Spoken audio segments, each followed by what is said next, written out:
La dernière fois, dans Chronique Noire, on traînait nos chaussures dans l'Amérique de Jim Thompson avec un meurtre et rien d'autre. Un monde où la vérité ne se révèle pas, elle vous tombe dessus, et ça fait rarement propre. Ce soir, on rentre à Paris. Pas le Paris des cartes postales. Un Paris qui colle aux semelles, qui garde l'humidité dans les pierres, les secrets dans les serrures et la rancune dans les cours intérieures. Le Marais, à cette époque, ne se visite pas. Il se subit et on rouvre un dossier qui sent le vieux papier, la dette et le parfum trop cher porté par des gens qui n'ont pas les moyens d'être innocents. Un usurier, une adresse rue des Francs-Bourgeois. Un type qu'on appelle Père Samuel quand on veut le flatter et qu'on évite quand on veut dormir tranquille. Nestor Burma pousse sa porte pour une raison simple, le besoin.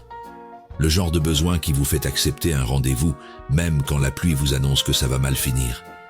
Et ça finit mal, évidemment. Un corps, une mise en scène, un rouge à lèvres qui n'a rien à faire là, des traces qui vous prennent par le col, et dans un coin, un détail minuscule, presque ridicule, qui vous serre la gorge plus fort qu'un coup de matraque. Bienvenue dans ce nouvel épisode de Chronique Noire, Fièvre au Marais, de Léo Mallet. Dans ce nouvel épisode de Chronique Noire, on suit Nestor Burma dans une enquête qui commence comme une démarche ordinaire, presque administrative. Trouver de quoi respirer financièrement. Rien de glorieux. Juste la vie, quand elle vous serre le cou avec une cravate humide. Burma, on le connaît déjà. On l'a déjà croisé ensemble, souvenez-vous, dans l'épisode 2 de la saison 1, avec 120 rue de la Gare. À l'époque, il portait déjà cette façon bien à lui de marcher dans les embrouilles. Pas en héros, plutôt en type lucide, un peu râleur, mais pas complètement dénué d'humanité. Un privé qui a beau se méfier de tout le monde, il ne se méfie pas assez de la ville. Cette fois, la ville, c'est le Marais. Pas un quartier de cartes postales, un quartier de pierres anciennes, de cours sombres, de portes épaisses, d'escaliers qui grincent, comme s'il se souvenait de tous ceux qui ont chuté dessus. Un quartier où les façades ont de la tenue et où l'arrière-boutique a de mauvaises fréquentations. La promesse de cet épisode, elle est simple. On va regarder comment Mallet fabrique un roman noir à la française. Un roman où l'atmosphère ne sert pas à faire joli, mais à enfermer. Le Marais n'est pas un décor, c'est une pression, une fièvre, une moiteur morale.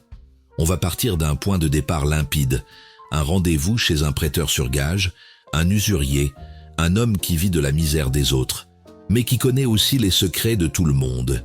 Et quand un homme comme ça meurt, ce n'est pas seulement un fait divers, c'est un tiroir qui s'ouvre et dont le contenu déborde, dettes, combines, dépôts, chantage et mensonges cousus de fil blanc. Ce qui rend l'affaire plus vicieuse, c'est la mise en scène. Très vite, on vous sert une apparence, une histoire de femme, de rouge à lèvres, de dessous affriolant, de quoi faire diversion, de quoi faire baisser la garde. Dans cet épisode, on va s'amuser à arracher ce décor-là, comme on retire un papier peint humide. Derrière, c'est rarement glamour, c'est comptable, c'est sordide, et c'est exactement ça, le roman noir. Le vrai mobile est presque toujours moins romanesque que le mensonge qui le recouvre. Donc voici comment on va procéder clairement. On va d'abord poser le terrain, le Marais des années 50, ses façades, ses ombres et ses petites vérités.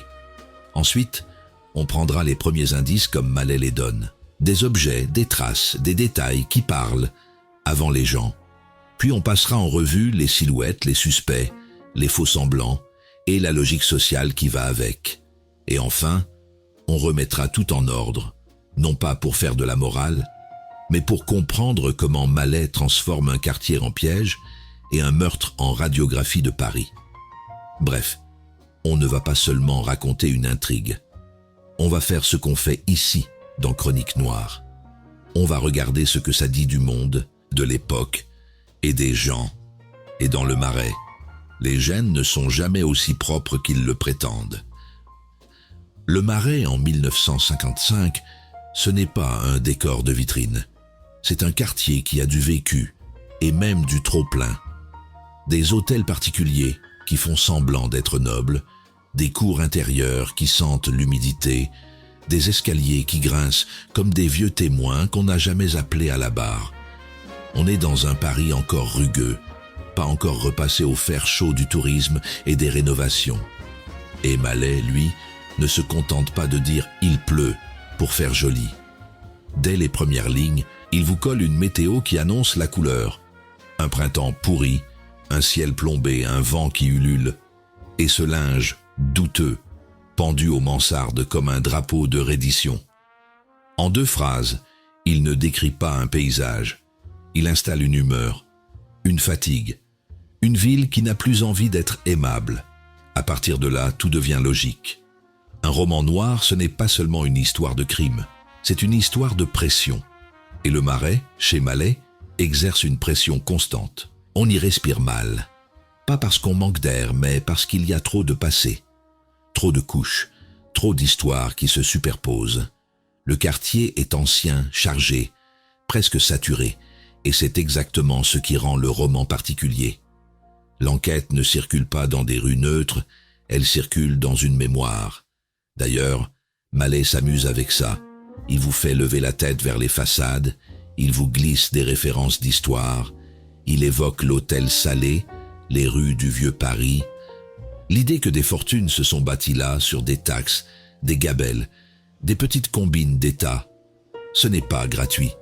Ça rappelle une chose simple. Paris a toujours su faire cohabiter l'élégance et la rapine. Les boiseries d'un côté, le tiroir-caisse de l'autre. Et au milieu de ce quartier qui transpire, il place un lieu parfait pour démarrer une intrigue noire. L'officine d'un prêteur sur gage. Un endroit où la misère prend la forme d'objets. Là, ce ne sont pas des larmes, ce sont des montres, des bijoux, des jumelles de théâtre, des casques à pointe. Et même un ours en peluche. Cette peluche-là, chez Mallet, n'est pas un détail mignon. C'est un symbole qui pique. Ça dit, ici, on met l'innocence au clou. Tu le sens, le tableau? On n'est pas dans un polar de salon. On est dans une enquête où le décor n'est pas un arrière-plan. Il est complice. Le Marais, c'est un quartier qui regarde, qui sait et qui ne parle pas. Alors, il faut le faire parler autrement. Par ses pierres, ses objets, ses odeurs, ses silences. On revient au point de départ, celui qui a l'air banal, jusqu'au moment où il ne l'est plus. Burma monte chez Cabirol comme on va chez le dentiste, sans enthousiasme, mais parce qu'on n'a pas le choix.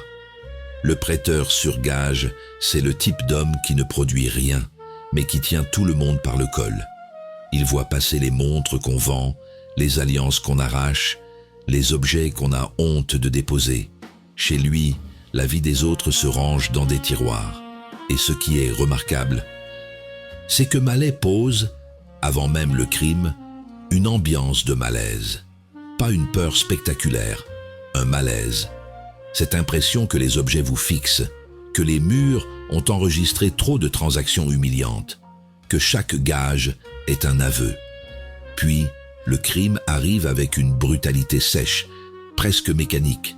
Un corps, un homme mort dans son propre territoire. Et surtout, un détail qui ne devrait pas être là. Ce visage, barbouillé de rouge à lèvres. On dirait un maquillage de cabaret posé sur un drame, comme si quelqu'un voulait faire passer l'affaire pour une histoire de désir, de jalousie, de débordement intime. Sauf que le roman vous souffle immédiatement le contraire. Ce rouge à lèvres, c'est une pancarte, une diversion. Et Mallet pousse le vice plus loin. Burma est assommé, noir complet, puis il se réveille avec des images fragmentées. Ce qu'il voit, ce n'est pas un visage clair, ce n'est pas une confession, ce sont des morceaux. Un pied menu chaussé de reptiles, un mégot écrasé, une jambe gainée de nylon, un sac de lingerie. Des preuves matérielles, presque vulgaires, presque comiques, et pourtant très inquiétantes, parce qu'elles ne sont pas là par hasard. Elles sont là parce que quelqu'un a voulu qu'elles soient là. C'est là que le roman devient vraiment noir. La scène de crime n'est pas seulement un lieu où un homme est mort, c'est un théâtre. Et quand on vous sert du théâtre, c'est qu'on veut vous empêcher de regarder la caisse.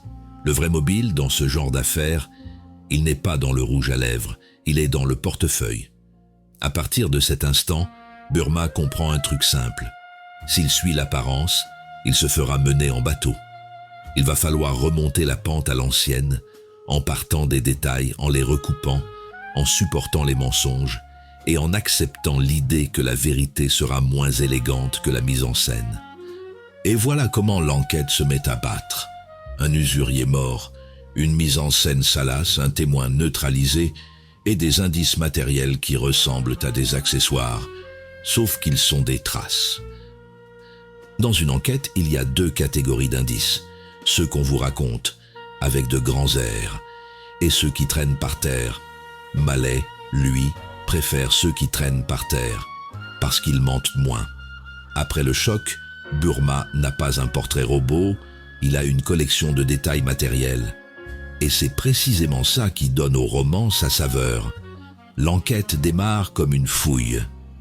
Pas une déduction brillante dans un salon, une chasse aux miettes, dans un endroit où tout le monde a intérêt à balayer. Premier fil, l'idée même de la mise en scène. Le rouge à lèvres sur le mort n'est pas là pour faire joli. Il raconte une histoire que quelqu'un veut imposer. Ça revient à coller une étiquette sur le crime. Regardez ici, pas ailleurs. Or, quand un crime est étiqueté, c'est qu'il cache une affaire plus froide. Mallet vous apprend, dès le départ, à vous méfier des indices trop romanesques. Le romanesque, souvent, c'est l'alibi du sordide. Deuxième fil, les objets qui sentent la boutique. Le sac de lingerie, la culotte de nylon, la marque, le côté bas et fanfreluche. Tout ça fabrique une silhouette de femme, oui, mais surtout une silhouette sociale. On n'est pas sur la passion à l'état brut. On est sur du fabriqué, du choisi, du calculé. Et c'est là que ça devient intéressant. Est-ce que la femme est l'autrice du crime ou juste un décor ambulant qu'on a utilisé pour faire croire à une histoire simple?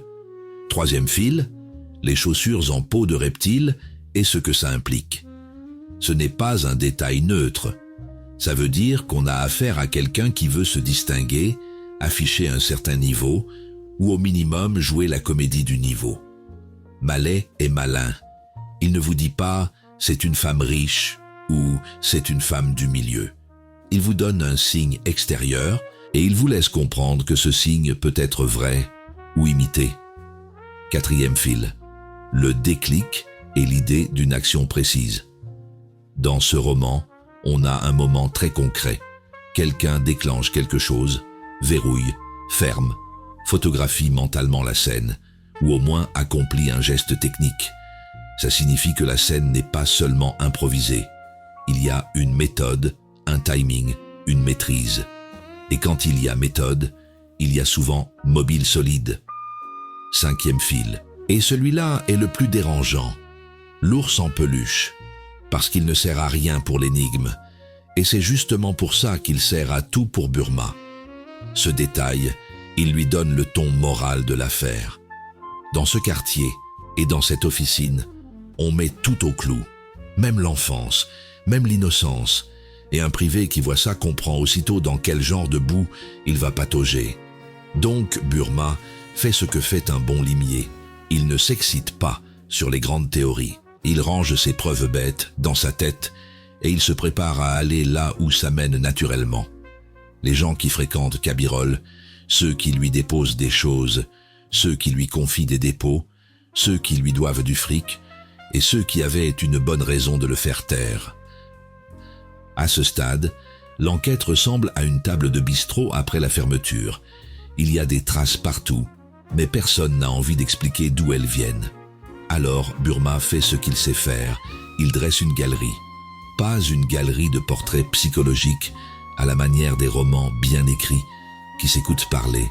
Une galerie utile, qui respire, qui sent le mensonge. D'abord, Burma lui-même. Il n'est pas là pour sauver le monde. Il est là parce qu'il a besoin de tenir debout. Et ça, c'est important. Chez Mallet, le privé n'a pas l'étoffe d'un chevalier. Il a l'entêtement d'un type qui refuse qu'on lui marche dessus. Il avance au flair, à l'orgueil et parfois à l'agacement. Ce n'est pas élégant, mais c'est crédible. Et dans le noir, la crédibilité, c'est la seule boussole qui ne ment pas. Ensuite, la police. Avec Mallet, la police n'est jamais un simple décor administratif, elle est un rapport de force. Elle rappelle au privé qu'il n'est pas chez lui, qu'il bricole sur un terrain où l'État a ses habitudes, ses lenteurs et ses soupçons. Farou, dans cette histoire, c'est la figure de l'ordre, le type qui ne vous applaudit jamais, mais qui vous observe. Il vous laisse parfois avancer, parfois il vous coupe les jambes, et il vous fait comprendre une chose. Si tu te trompes, c'est pour ta pomme. Et puis, il y a la blonde. Pas une blonde de cinéma, pas une pin-up de calendrier. Une femme qui laisse derrière elle des signes très nets, chaussures de reptile, lingerie fine, et cette impression qu'elle a choisi son rôle avant même d'entrer dans la pièce. Mallet est très fort là-dessus. Il ne vous dit pas tout de suite qui elle est. Il vous donne une silhouette et une sensation. Comme si, avant de connaître un personnage, on devait d'abord sentir s'il vous attire ou s'il vous entraîne. Et chez elle, il y a cette ambiguïté, le parfum de la séduction et l'odeur du piège. Autour, il y a les seconds couteaux, ceux qui font la vraie matière d'un roman noir. Les gens du quartier, les habitués, les petites mains, les types qui savent trop de choses parce qu'ils vivent collés aux affaires des autres. Dans un endroit comme le Marais, un prêteur sur gage ne travaille pas seul. Il travaille avec un écosystème. Il rend service, il garde, il recèle, il arrange, il connaît des gens qu'on ne met pas sur son carnet d'adresse officiel. Et quand il meurt, ce n'est pas seulement une victime, c'est un carrefour qu'on a fait taire. C'est là que l'ombre du milieu commence à se dessiner, pas forcément sous la forme d'un grand gangster mythologique, plutôt sous la forme de types qui réclament, de dettes qui se rappellent aux bons souvenirs, de dépôts qu'on ne perd pas sans conséquence. Mallet ne fait pas du folklore, il fait du social. Le crime est un phénomène économique avant d'être un drame. Et enfin, il y a ce qui rend le tout typiquement Mallet, la piste historique, presque érudite, qui s'insinue dans l'enquête. Le quartier est vieux, les pierres parlent, et certains personnages vivent dans cette obsession du passé. Manuscrits, légendes, trésors, vieilles affaires qui réveillent des convoitises modernes. Là encore, le roman est malin. Il vous tend une tentation romanesque, mais il vous rappelle vite que, même quand les gens parlent d'alchimie et de vieilles dames de l'histoire, ils pensent très souvent à la même chose, l'argent, toujours l'argent. À ce point précis de l'histoire, Burma a donc ce qu'il lui faut pour avancer. Une scène truquée, une femme silhouette, une police qui surveille, un quartier saturé de secrets et un réseau invisible qui a probablement décidé que Cabirol était devenu gênant. Et maintenant, la question change de nature. On ne se demande plus seulement qui a tué, on se demande qui avait la main sur Cabirol, qui avait intérêt à le faire parler ou à le faire taire. À partir de là, on peut croire qu'on est dans une enquête classique. Un mort, des indices, une femme mystérieuse, un privé qui remue la boue. Mais Fièvre au Marais joue une partition plus fine. Mallet ne se contente pas de dérouler une intrigue, il fabrique une sensation, celle d'être mené volontairement vers une fausse évidence. La première ruse, c'est l'érotisation du crime. Rouge à lèvres sur un cadavre, lingerie fine, nylon, chaussures en peau de reptile. Ça parle à un lecteur pressé.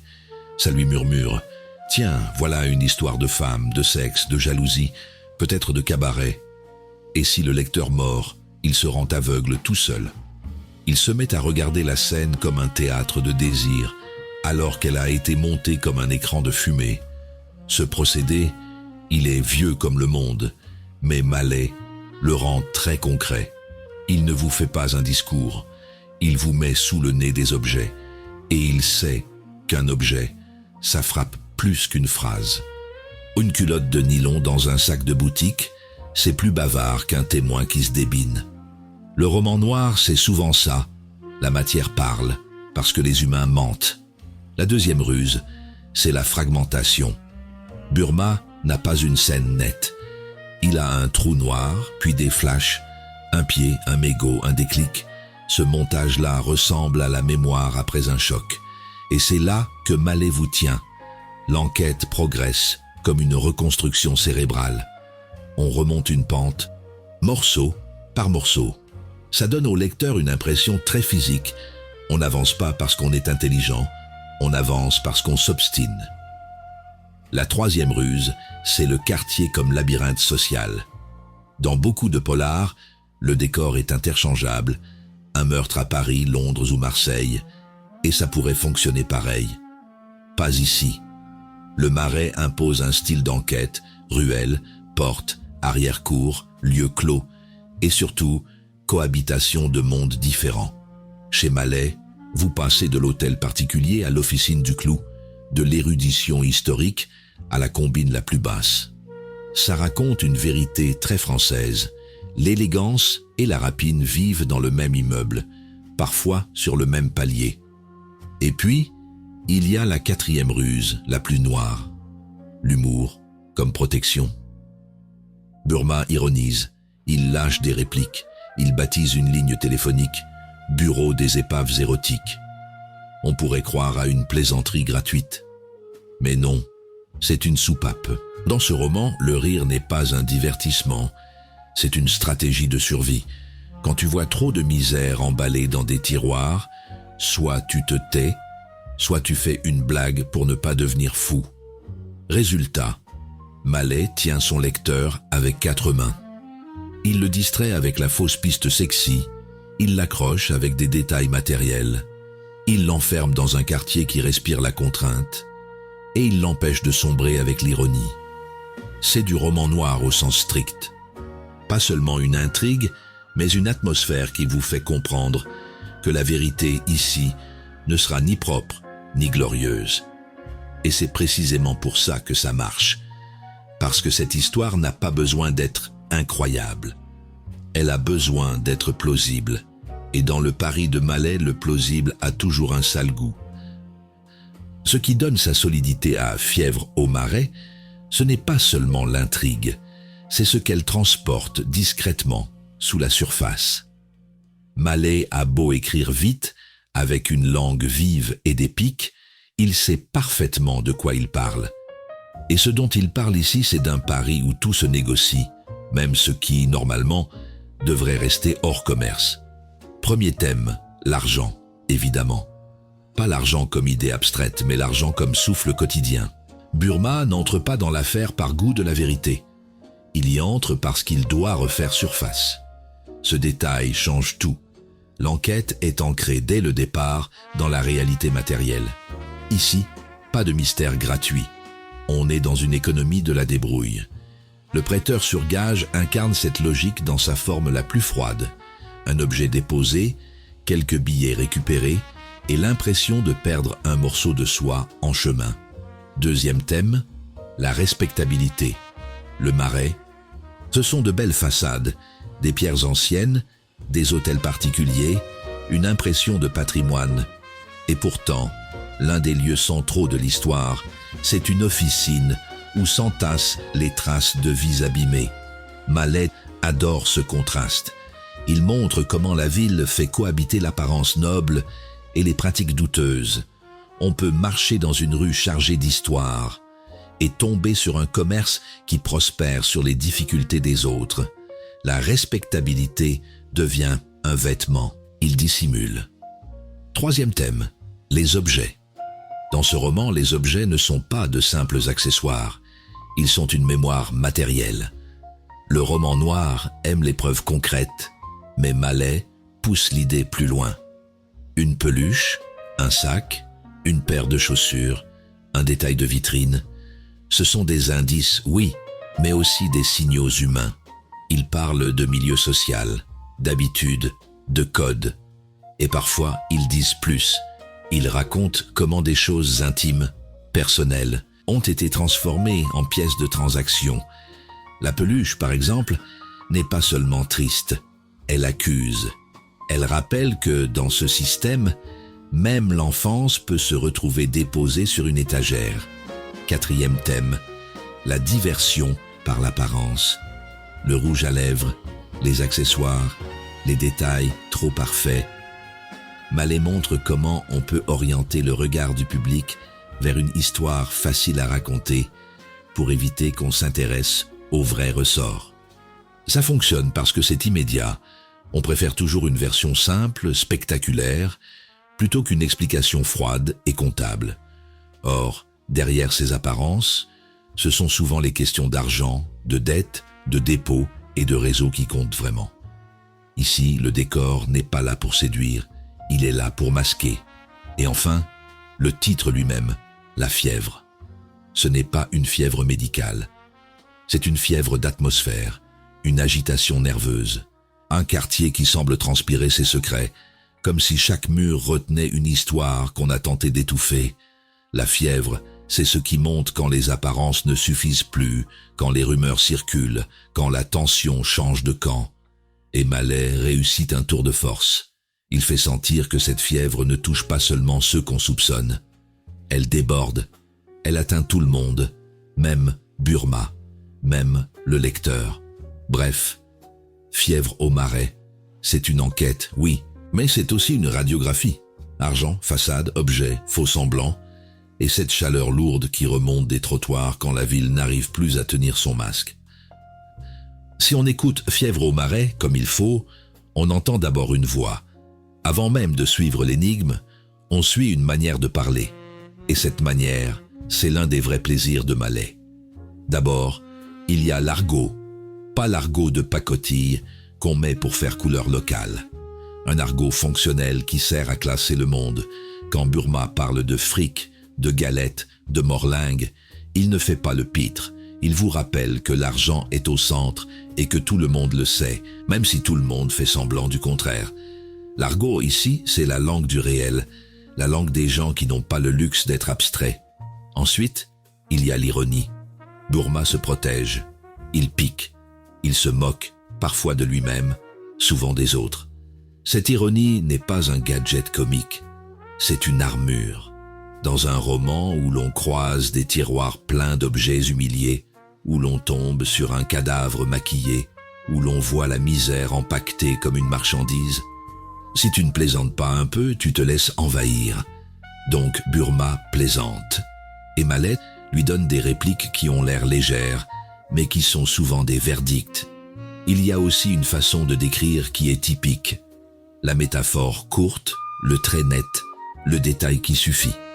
Mallet ne fait pas du lyrisme de grand soir. Il fait de la notation qui claque. Printemps pourri. 2 mots, c'est posé. Teinte vénéneuse. C'est une couleur, mais c'est déjà une menace. Le roman fonctionne comme ça. Il ne vous inonde pas de phrases. Il vous plante des clous. Et puis, il y a le rythme. Mallet écrit vite, mais pas au hasard. Le rythme, c'est celui d'une enquête, où l'action et la réflexion alternent brutalement. Une scène, un choc, un trou noir, puis des fragments, puis des démarches, des rencontres, et à nouveau la violence qui coupe. Ce rythme-là fait partie de l'identité Burma. Un type qui avance, qui se fait bousculer, qui se relève, qui grogne et qui recommence. Ce n'est pas un détective cérébral façon salon. C'est un détective de rue, donc le récit a la cadence de la rue. Enfin, Mallet a un talent très particulier. Il sait donner au lecteur l'impression que Burma parle vrai. Pas forcément qu'il dit la vérité, mais qu'il parle vrai, qu'il ne pose pas, qu'il ne cherche pas à paraître. C'est ça qui rend la lecture vivante. On a l'impression de marcher à côté de lui, d'entendre ses réflexes, ses agacements, ses petites fulgurances. En somme, le style de Mallet ici, c'est un mélange très précis. Argot qui ancre, ironie qui protège, description à coups de couteau et rythme d'enquêteur qui encaisse. Et Burma, au milieu, fait le lien. Une voix qui vous raconte Paris sans lui demander d'être jolie. Ce qu'on retient, au fond, de Fièvre au Marais, c'est une chose simple. Mallet ne raconte pas seulement un meurtre. Il raconte un quartier qui a la fièvre, parce que le mensonge y transpire à travers les pierres. L'intrigue, oui, est efficace. Un usurier, un cadavre, une mise en scène, des indices matériels qui ont l'air presque triviaux et qui pourtant serrent la vérité de très près. Mais la vraie réussite, c'est l'équilibre. Mallet tient ensemble la mécanique policière, l'atmosphère parisienne, l'ironie de Burma et cette dimension sociale qui fait que tout sonne juste. La misère qui s'expose en objet, la respectabilité en façade et l'argent qui circule comme une maladie. Et Burma, là-dedans, reste fidèle à lui-même. Un privé pas héroïque mais tenace. Un type qui n'a pas toujours les mains propres, mais qui garde un radar moral sur certains détails.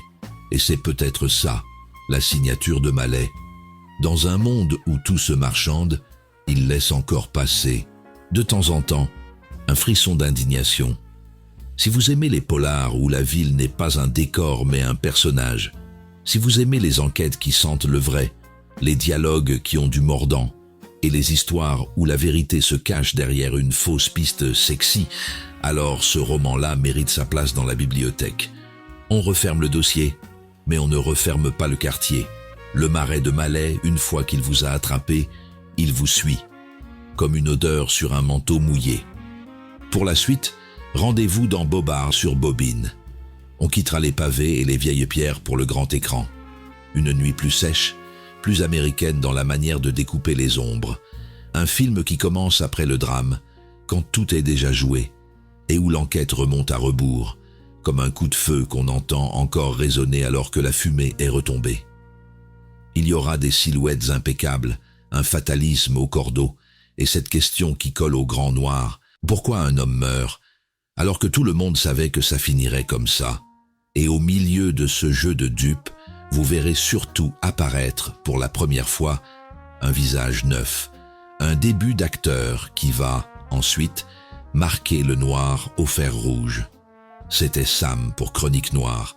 Partagez, abonnez-vous et restez à l'écoute, et surtout, ne manquez pas le prochain épisode. Si l'épisode vous a plu, n'hésitez pas à le dire. Laissez un commentaire, mettez un petit « j'aime », abonnez-vous pour ne rien manquer, ça aide vraiment à faire vivre l'émission. Et si vous voulez aller plus loin, retrouvez l'article complet, les visuels et tout ce qui tourne autour du roman, rendez-vous sur mon site livres-et-saveurs.fr. C'est là que tout se passe, et vous y trouverez bien plus que ce que j'ai pu dire ici. Allez, on se retrouve très vite pour un nouveau Chronique Noire ou Bobard sur Bobine.